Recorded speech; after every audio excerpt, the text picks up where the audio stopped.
सरकार की जो कार्य योजना रही 4 साल में, उसके बारे में प्रेस कॉन्फ्रेंस करके बताया जा रहा है, सरकार भी बता रही है। ऐसे में आप भी सत्ता के साथ रह चुके हैं, सजग भी हैं, क्या कहना चाहिए? देखिए, मैं सत्ता में उनके साथ 18 महीने में था, तभी मैंने आपके साथ कहा था और मंच पे इसी बनारस के कटिंग मेमोरियल में मंच लगा के मैंने कहा था कि इस सरकार ने जो जनता के बीच में वादा करके आई है, वो जनता से कहा था कि ना गुंडा राज ना भ्रष्टाचार।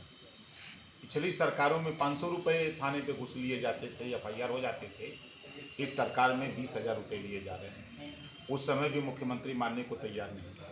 इनके मंत्री, इनके विधायक, इनके सांसद और विधायक इसी बात को लेकर थाने में धरना दे रहे हैं। चाहे भदोही का हो, चाहे बस्ती का हो, चाहे हरदोई का हो, चाहे बांदा का हो, मतलब दर्जन भर थानों पर मैंने देखा है, आप लोगों ने भी चैनल पे दिखाया कि अपराधियों को संरक्षण, हाथरस की घटना हो, बुलंदशहर की घटना हो, बांदा की घटना हो, चाहे बलिया की घटना हो, अपराधी को सरकार खुला संरक्षण दे रही है। बलात्कारियों को संरक्षण, स्वामी चिन्मयानंद, लड़की जेल में, बलात्कारी जेल के बाहर घूम रहा है क्योंकि बीजेपी का नेता है। सच पत्रकार ने दिखा दिया तो जेल चला गया, सच वो लिख दिया तो जेल चला गया, सच किसी नेता ने बोल दिया, कोई अधिकारी बोल दिया तो जेल चला गया। तो ये जो कहें, मैंने सदन में भी कहा था, फिर कह रहा हूँ, खाता न बही, बीजेपी जवन कहे वह सही। तो इनकी जो पॉलिसी है, आप बनारस के रहने वाले हैं, हम भी बनारस के हैं, एक गांव ये चिन्हित कर लें, शौचालय की बात करते हैं, ये शौचालय बनाए हैं लूटने के लिए। 100 शौचालय में 95 शौचालय उपयोग में नहीं है, या तो दरवाजा नहीं है, या तो छत नहीं है, या तो वो उसमें बकरी बांधी जाती है उपली है, या तो कुत्ता बैठता है, उपयोग में नहीं है, ढिढोरा पीट रहे हैं। हमारे तो समझ में नहीं आता है कि या तो प्रधानमंत्री झूठ बोलते हैं या तो योगी जी झूठ बोलते हैं। अभी कुछ दिन पहले इन्होंने उद्घाटन कराया मोदी जी से कि 1.25 करोड़ रोजगार हम लोगों ने दिया उत्तर प्रदेश में। आज ऐड निकला है 4 लाख। गोरखपुर में भाषण देते हैं 25 लाख नौजवानों को रोजगार दिया। अम्बेडकर नगर में आके भाषण दिया, अखबार में छपा के 28 लाख। अब ये कब क्या बोल देते हैं, इनके लोगों को समझ के परे की चीज़ है। इन्होंने कहा था कि 14 दिन में गन्ना किसानों का भुगतान करूंगा। अभी मैं वीडियो निकाल के दिखा दूं कि ये बोले हैं, अमित शाह जी बोले हैं, योगी जी बोले हैं, मोदी जी बोले हैं। आज तक 7 साल हो गया दिल्ली, 4 साल यहाँ हो गया, लेकिन किसानों का भुगतान नहीं हुआ। बेरोजगारों को रोजगार देने की बात करते थे, लेकिन जो रोजगार मिला हुआ था, GST और नोटबंदी आकर के 14 करोड़ नौजवानों का रोजगार छीन लिया, नहीं दिया। इन्होंने कहा था कि महंगाई कम करेंगे, और आज महंगाई आसमान पे चली गई। जो सरसों का तेल 50 रुपया केजी था, आज वो चला गया 125 रुपया। अरहर की दाल जो 60 रुपया में मिलती थी, वो चली गई 125 में। जो गैस सिलेंडर 350 लोग भराते थे, वो 900 पार कर गया। जो पेट्रोल 60 रुपये में मिलता था, वो 100 पार कर गया। जो डीजल 55 रुपये में मिलता था लीटर, आज वो 82 रुपया हो गया। महंगाई आसमान छू रही है। जब इनसे पूछिए तो ये काम में ये माहिर है, हिंदू मुसलमान करने में, मंदिर मस्जिद का झगड़ा लगाने में ये माहिर लोग हैं भाई। इसमें इनको तो हम तो कहते हैं, अगर मुझे नंबर देना होता तो 100 में 100 दे देते इनको, हिंदू मुसलमान करने वाले मामले में ये इस मामले में 1 नंबर है। ओम प्रकाश जी, अपराधियों को संरक्षण की बात आप कर रहे हैं। अभी हाल के दिनों में देखा जाए तो सरकार ये कह रही है, और दिखता भी है समाचारों के माध्यम से, कई अपराधी, बाहुबली अपराधियों के ऊपर कार्रवाई की गई है, उनकी संपत्तियां कुर्क की गई हैं। इस तरह की कार्रवाई पे क्या कहेंगे? एक अपराधी बता दीजिए कि जो अपने जिले के जेल में हो। आप जिस जिले में हैं, इस जिले में प्रदेश में ही नहीं, देश में 2 नाम आते हैं, मुख्तार अंसारी और ब्रिजेश सिंह। इन दोनों की खौफ दिखाई जाती है। ब्रिजेश सिंह अपने जिले में हैं, इसी बनारस के सेंट्रल जेल में हैं। उनके खिलाफ कार्रवाई कब क्या हुई? क्या उन्होंने अवैध संपत्ति कब्जा नहीं किया है? क्या उन्होंने ज़मीन नहीं हड़पा है? क्या सरकार के पास रिकॉर्ड नहीं है?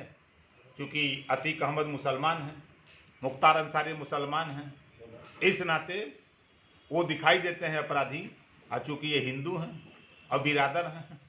विकास दुबे को अभी वहाँ से, मध्य प्रदेश से, विकास दुबे का अगर गाड़ी नहीं पलटते तो कितने बीजेपी के मंत्रियों की गाड़ी उलट गई होती।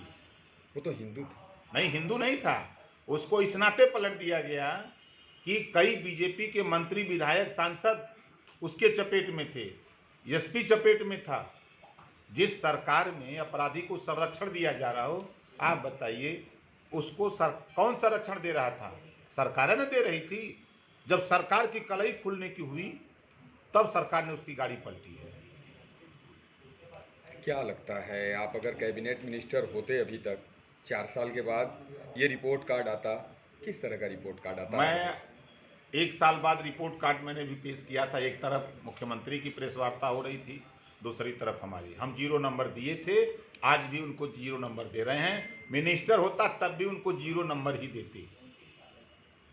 सत्ता आपके हाथ में होती तब किस तरह का कार्य समझ में आता आप 4 साल के बाद? देखिए, देश में गरीब, कमज़ोर, आम आदमी को 5 चीज़ की ज़रूरत है: रोटी, कपड़ा, मकान, शिक्षा और दवाई।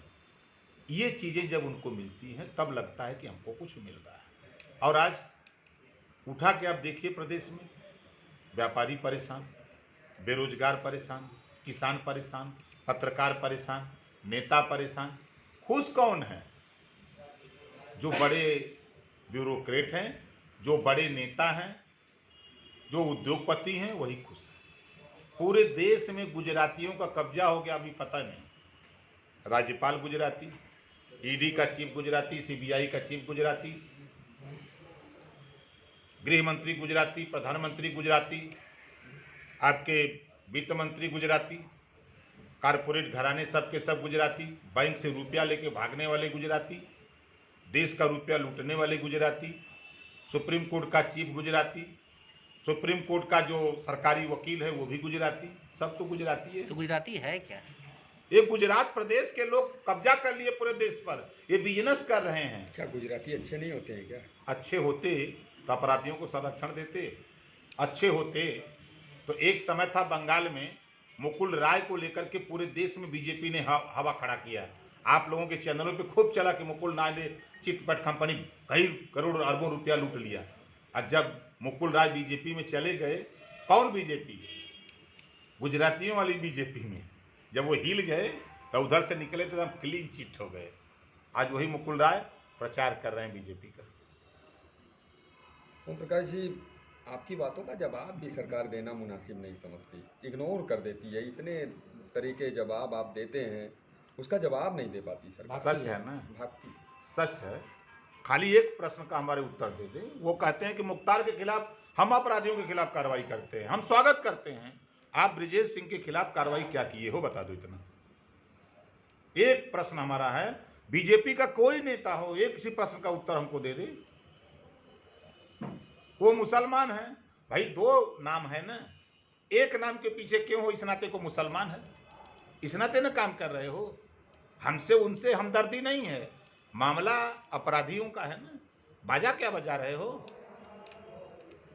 सवाल इस बात का है। इस नाते वो कहेंगे तो खुद लपेटे में आ जाएंगे।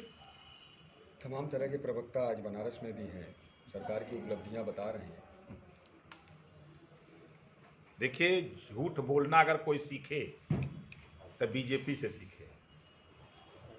झूठ बोलना अगर कोई सीखे तो बीजेपी से सीखे। ये बीजेपी के लोग झूठ को सच साबित करने के लिए आज हजारों लोग लगे हैं प्रदेश में। झूठ को साबित करने के लिए हजारों लोग लगे हैं कि हम बहुत अच्छा काम कर रहे हैं। भाई, अच्छा काम करते तो जनता में हाहाकार क्यों मचती? क्यों लोग परेशान होते? तेजी से हो रहे निजीकरण को लेके क्या बोलेंगे? आइडिया पकड़ लो। अब आपका सवाल तो ये तो बीजेपी से ही पूछिए कि निजीकरण का मकसद क्या है। उद्योगपतियों को लाभ पहुंचाना है, कमजोर, गरीब, पिछड़े, दलित, अल्पसंख्यक को और गरीब बनाना है। जो वंचित समाज है उसको गर्त में ले जाना है, देश को गुलाम बनाना है। खाली आज़ादी के पहले 565 रियासतें थी, उसी ओर ले जा रहे हैं बीजेपी के लोग। अडानी हो जाएंगे, अंबानी हो जाएंगे, कुछ और उद्योगपति हो जाएंगे, कुछ नेता हो जाएंगे, उन्हीं के पास पूरी संपत्ति देश की होगी और देश के लोग उनके गुलाम हो जाएंगे। आप हमेशा से भोजपुरी की कहावत के माध्यम से कुछ न कुछ कहते हैं, तो ये प्रदेश की योगी सरकार को आपके भोजपुरी में एक दो शब्दों में क्या कहना चाहेंगे, कैसा काम कर रही है? तेल बेच दिया, भेल बेच दिया, रेल बेच दिया, सच बोला तो उसको जेल भेज दिया।